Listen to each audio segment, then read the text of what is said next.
Purpose Discovery webinar kickstarts shortly. Don't miss it. It is power loaded. Lives will be transformed today and purpose will be discovered. It's not too late to register. It's starting now. Register using the link bit.ly/coachmarypdw. Get started. Welcome, people. You're welcome. Yes, welcome. This is Purpose Discovery webinar with Coach Mary, and today we are looking at how to unleash our potentials, how to discover purpose to live our best life. So this is the continuation of the first part, so please just continue with us from where we stopped. Thank you. Okay, so where did I stop? I was actually explaining. I said, hey, Dr. Bliss, you're welcome, darling. Yeah, so I said, imagine yourself as a drink in... Can you all hear me? Okay, yes, thank you very much.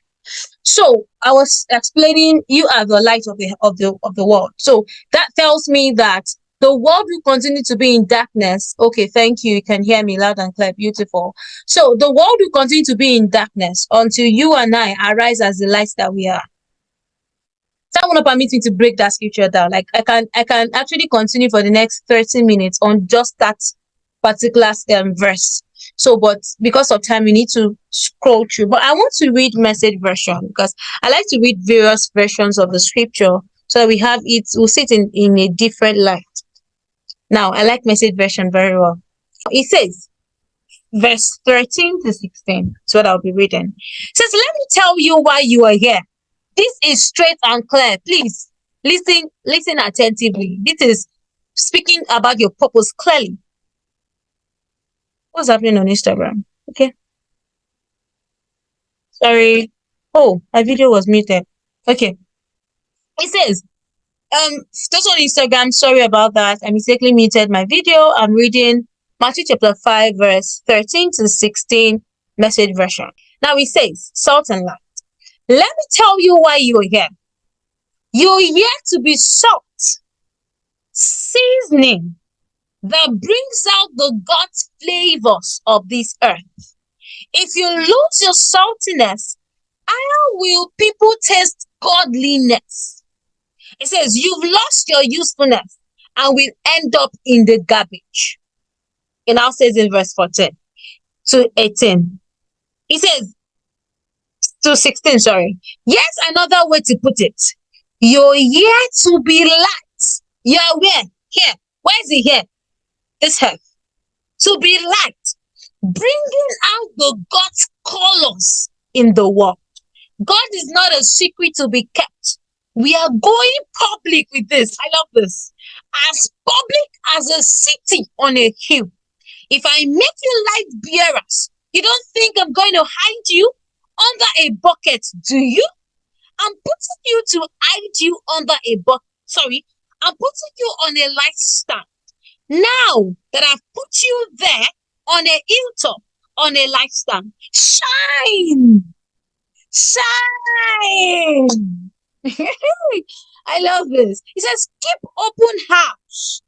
Be generous with your lives. Remember that cup analogy? Be generous with your lives. Because you are not living for yourself, you are living for others. I'm going to explain that clearly as we move on. Be opening up to others. You will prompt people to open up with God, this generous Father in heaven. This is very deep. Wow, this is deep and it's explanatory. So I'm not going to emphasize so much on this. But he said that be opening up to others. Pour out yourself. See, if you are here, this webinar to listen to as to discover your purpose. The truth is, anybody that wants to discover their purpose have to take away selfishness. Because in purpose discovery, there is no selfishness. In purpose discovery, you live to be a light to the world. You live to be a salt to the earth. So you are not seeking purpose for selfish reason. You are seeking for purpose to serve others, to sacrifice yourself as a living sacrifice to others. And this is not to scare you, actually. Though it does not mean that, when you are living for others, fulfilling purpose for others and the likes, right? Your purpose is serving others and all of those things. It does not mean that you will not also enjoy life. No, that's not what I mean. But what I mean is that when it comes to purpose discovery, you are here to serve others. You are the salt of the earth, and you are the light of the world. And that's what that scripture has just established. Now, let's go back to that cup analogy. Imagine yourself as a drink in cup of valuable, outstanding, untapped, destiny-filled treasures, gifts, superpowers, and cup, right? And in that cup is something valuable, something outstanding, something untapped. I'm not going to explain this untapped very well. Something destined filled treasures, right? Imagine in it is a gift, in it are superpowers, in it are talent of potentials buried in you. Hey. You know, there's so many beautiful things that God has invested in you. In you are treasures. In you are treasures. In you are superpowers. In you are destinies. In you are values. All of these beautiful things have been invested in you. So imagine these things being filled in a cup. So gradually the cup is being poured. So when it is poured, per time and per season, different versions of you are being released. Remember, now we are looking at ourselves as salt and as light. I've explained what it means as we as salt and we as light. So you who is on the pathway of purpose, you don't cry because there's darkness around you. You rather ask the question, how am I to quench this darkness? Where do I come in to quench this darkness? Because you are created to be a light to quench the darkness around you. So imagine if everybody listening to me right now, every one of us are actually evolving as the light that God has created us to be. Imagine every one of us fulfilling our purpose as the light that God has created us to be. How beautiful, how outstanding, how amazing that would be. Let's proceed. Every second, every minute, every day, every month, every year, in fact, different times and seasons is an interval of opportunity provided by God for the pouring out of another portion of yourself until you have exposed all his precious treasures that makes you unique. Remember that you are the precious treasure in the cup.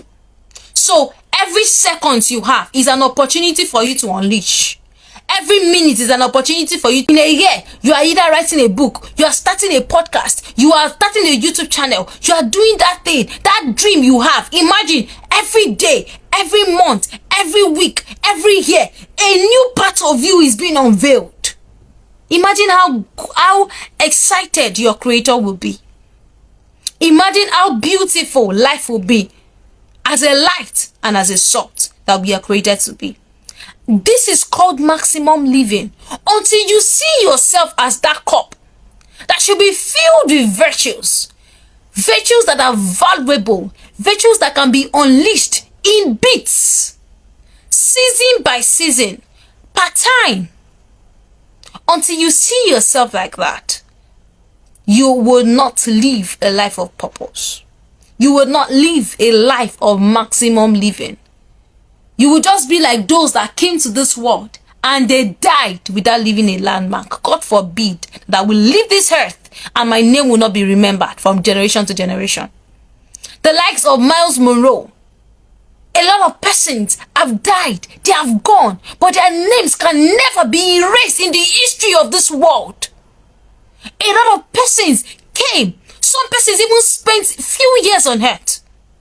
Some persons died young. So it's not about, until I live 100 years. How many people that lived 100 years do we remember today? Let's face it. How many persons? How old did Paul live before he died? But he wrote how many epistles? The almighty Methuselah that lived for how many years? The longest man lived that recorded in the Bible. What is that tangible thing that was recorded about Methuselah? Forever and ever, we would say that Paul was a man of purpose. Paul lived, and he will continue to live till the end of this earth, till eternity. That is a man that has fulfilled purpose. That is a man that has existed.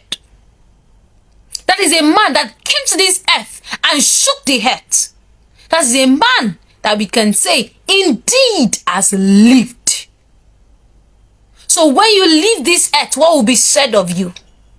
Will you be like those people that they bury and they forget?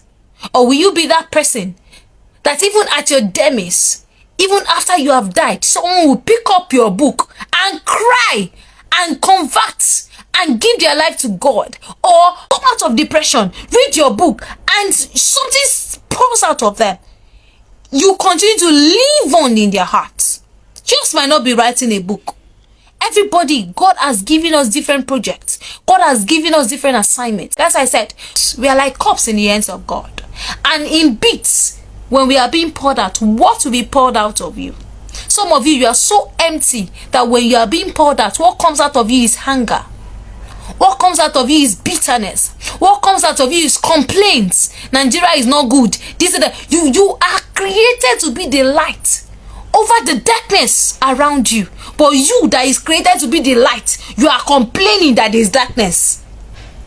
Is it correlating? God knew that he cannot do it alone. God knew that the project on this earth needs human power, needs manpower, and that's why he created you and I to be the lights.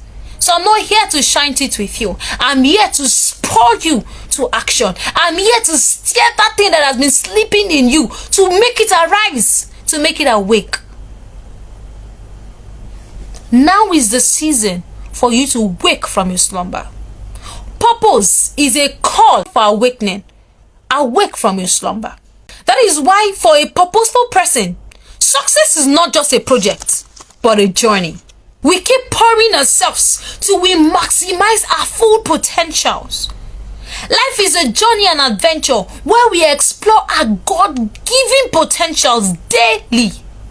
Not that today you go and sleep. You say, today I want to sleep. I want to, tomorrow you arise. You have passion. You have the dream. Next tomorrow you go and sleep back again. So you keep doing sleeping and waking. No. Every day you decide to unleash your God-given potential. The failure to do our best, to exceed the normal life, to express ourselves fully, to live up to our potential, to extend and push ourselves beyond the limit of our past abilities, to give it all we have, to satisfy our own convictions is called mediocrity. The failure to arise as a light and the salt that God has created you to be is a life of mediocrity. So will you continue to live a life of mediocre? Sorry, some of your forefathers, nothing can be said of them. What landmarks have they left? You want to live that same life and live this life without leaving a landmark? Please don't. A mediocre is one who is satisfied with his status quo, one who has set the norm and doing the regular is comfortable with. One who just wants to sleep and wake up. Soft life. That's where mediocre is. You just want to sleep. You just want to wake up. You don't want to stress yourself. That's a life of mediocre. Is that the life you're being called to? At the end of the day, if you only chase your own life, if you only chase acquiring money, buying the biggest houses, cars and all of those things, don't forget that when you die, you're not going with those things. I want us to do a short exercise now. Close your eyes. Whatever you have, just close your eyes. And imagine yourself at your burial. You are not going to die now. Don't worry. Don't be scared. But just imagine yourself at your burial. Now, think of things people are saying around you at the burial. Let's do that. Close your eyes. Think of those testimonies, those impacts you are saying that you have made. Just say presently, not the future, not what you will do. According to your present life now, what are those things they can say about your life? What are those things? Oh, she's hardworking. She likes to do house chores. Beautiful.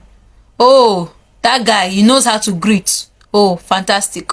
Oh, that guy, he knows how to save money. Amazing. Is that all?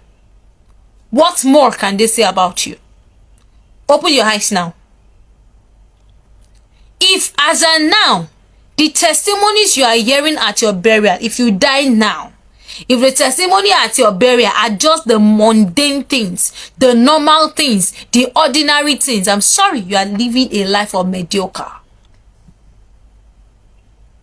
What is that thing you have done as a now that when you die would be a landmark, would make your name forever be written in the history of your generation? What is that thing you've done? So I am here to spur you into action.